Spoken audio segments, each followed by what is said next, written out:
Hey, GP learners. Hope everyone's doing all right on this lovely Tuesday evening. It started off so great, didn't it? And then the rain decided to come down. Maybe that wasn't the case for you if you're not in Nottingham.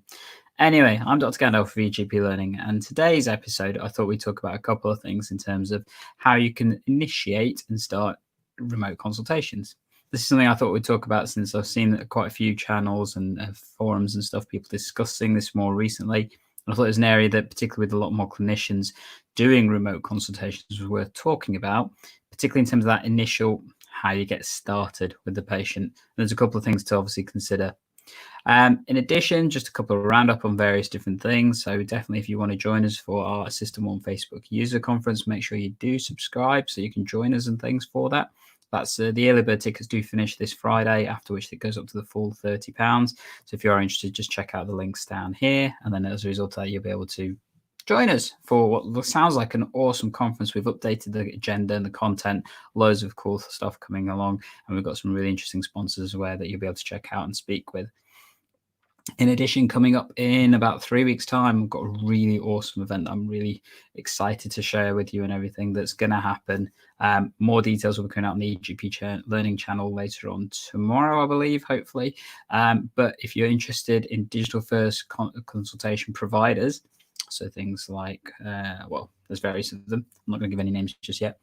But you will definitely want to engage with this. So 29th of July, 12:30 till 1:30. Make sure you've got that clear in your calendar. Completely free to engage with. Doesn't cost you anything, just that hour's worth of time. And we're going to have a really interesting event for you. So you heard it here first.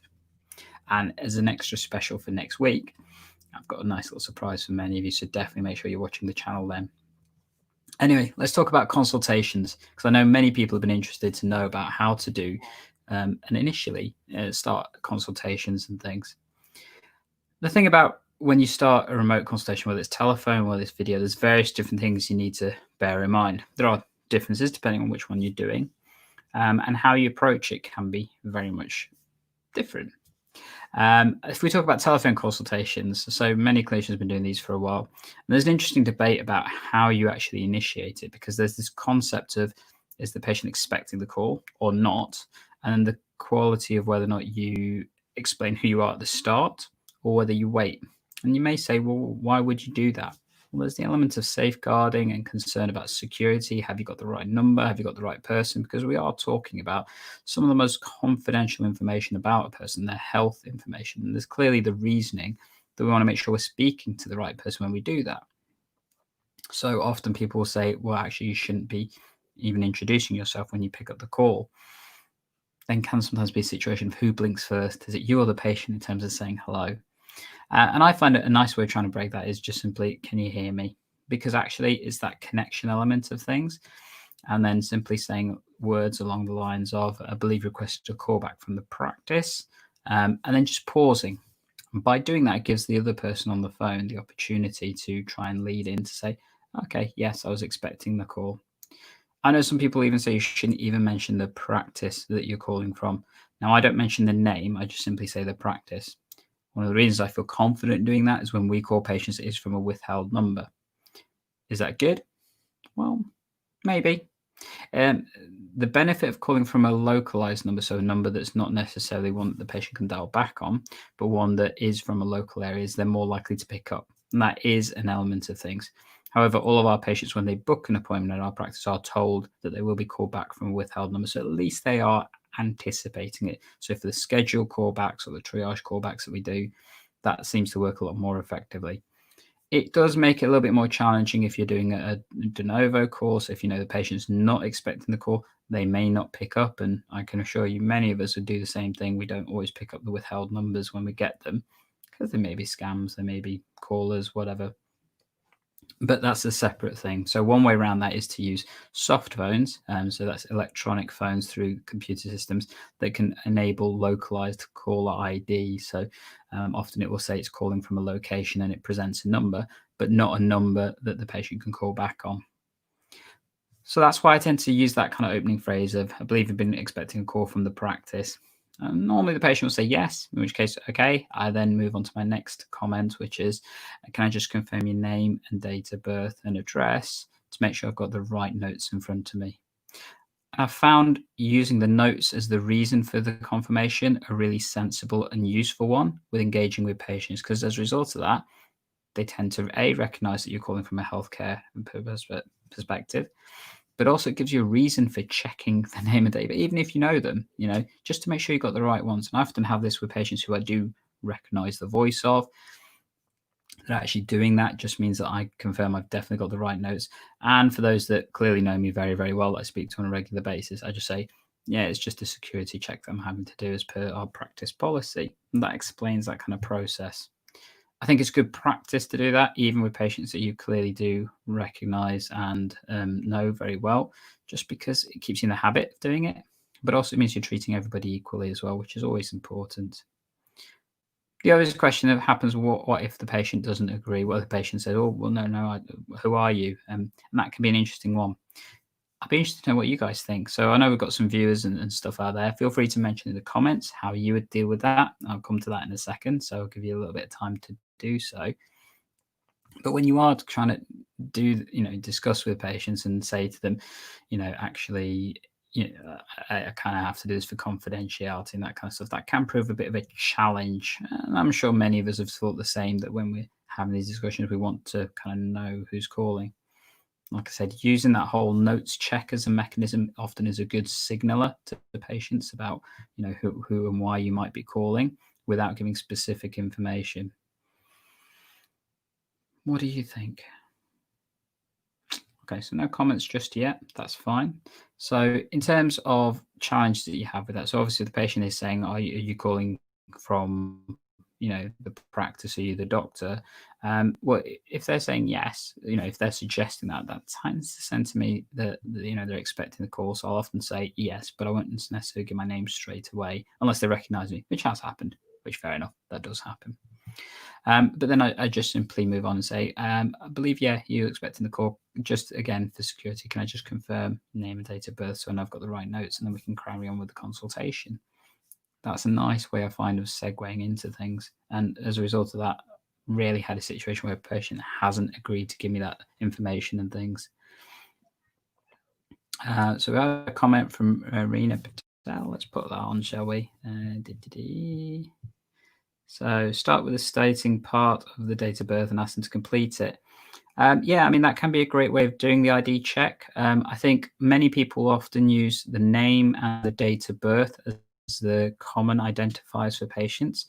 Using the address is a good mechanism as well. So particularly the postcode rather than the full address, I tend to find works quite well, because most people will know their postcode, but their address may be, is the Wells or something else, or something not quite the similar. Other things, if they're not an option, is to sometimes just say, once you've done the first two, just to make sure I've got the right person, can I just take a couple of quick screening questions? So can you just name one of the medications that you take on a regular basis? Can you remember the date that you last had a consultation with me? Can you remember what we talked about? Those kind of things. And they can be relevant, because you may find occasionally that you do have some patients with the same name and potentially even the same date of birth as others that you're seeing. So therefore, trying to differentiate between those is important. And so, for example, in our practice, we do actually have a patient that's got the same name and the same date of birth as another patient. Well, the only thing that's obviously different is their address. So we're having to use that, and we've got reminders on the screen to make sure that when you are contacting the patient, you specify that the address should be used as a differentiator for that patient compared to the other one. And like I said, so those are other ID mechanisms you can use. The next part I often do is also then just checking with the patient that they're somewhere comfortable that they can talk about their health, and asking if somebody else is around as well. And this can be relevant, particularly for video consultations, because those other people can be useful in terms of trying to support the video consultation aspect of things. But also, it's good medical practice to document those people involved in the discussion. And if they can hear, so particularly if the patient's using a speakerphone, or if they're in the car, for example, and other people are there, then it's worth identifying that. Particularly if I've had some pre-warned information about what the consultation may be. So if it is a potentially sensitive topic, then especially I'll make that very clear that I want to obviously just check that they're somewhere private. And if they're not, if that changes for whatever reason, so sometimes I've had consultations with patients where it's fairly evident they're outside, you can hear the wind rustling and that kind of stuff, but they want to continue. after doing the initial ID check. That's fine. That's the patient's choice. But clearly, if it's something sensitive, I may be talking to them about. I may say to them, well, if you get to an area where you're not sure, let me know. And if it is a particular area that I'm concerned of, maybe too sensitive, I may say to the patient, I really need to talk to you about some personal stuff.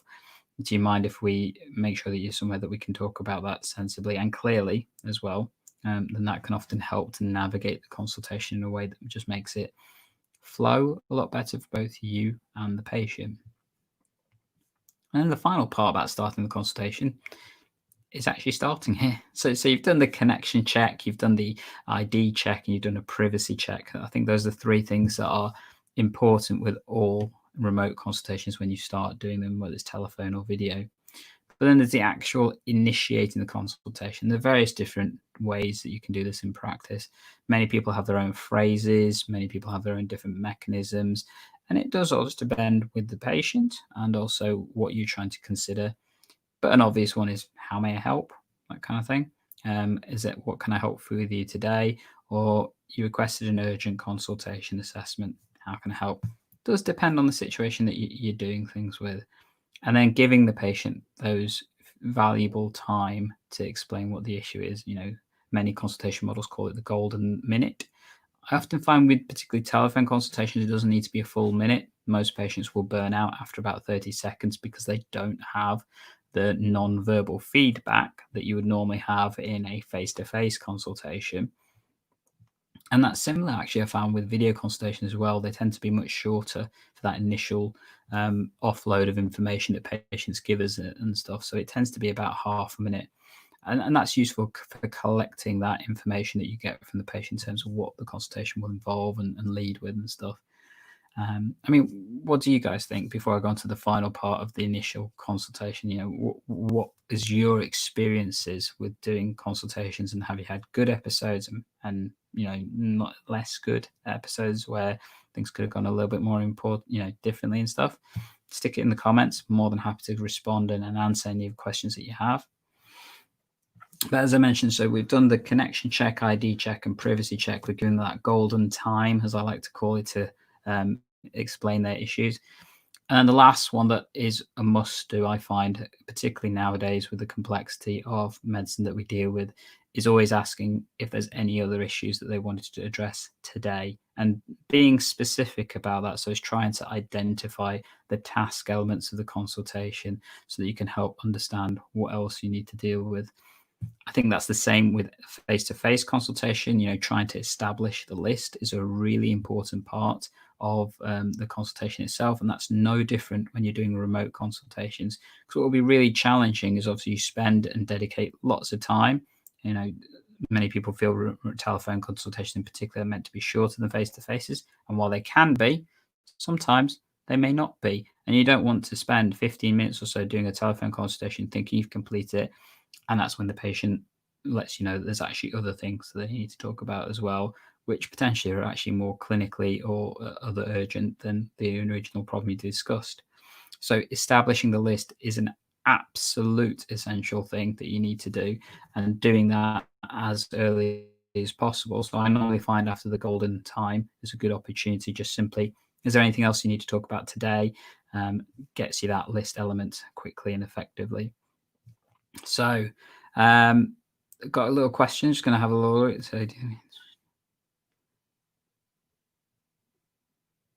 So I'm just going to put this one up on the chat and stuff. So it's from Ruth. Thank you, Ruth.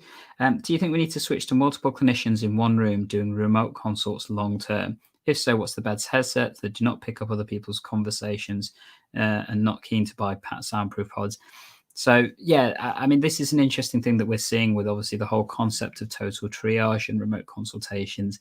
Many practices are shifting towards delivering this, whether that's through online consultation models, digital first providers and stuff, or using telephone consultation as the priority of contact with patients. And yeah, it's that question of how do you best use your space, and using admin areas to have effectively your hubs can be a really effective way of delivering telephone consultations or remote consultations.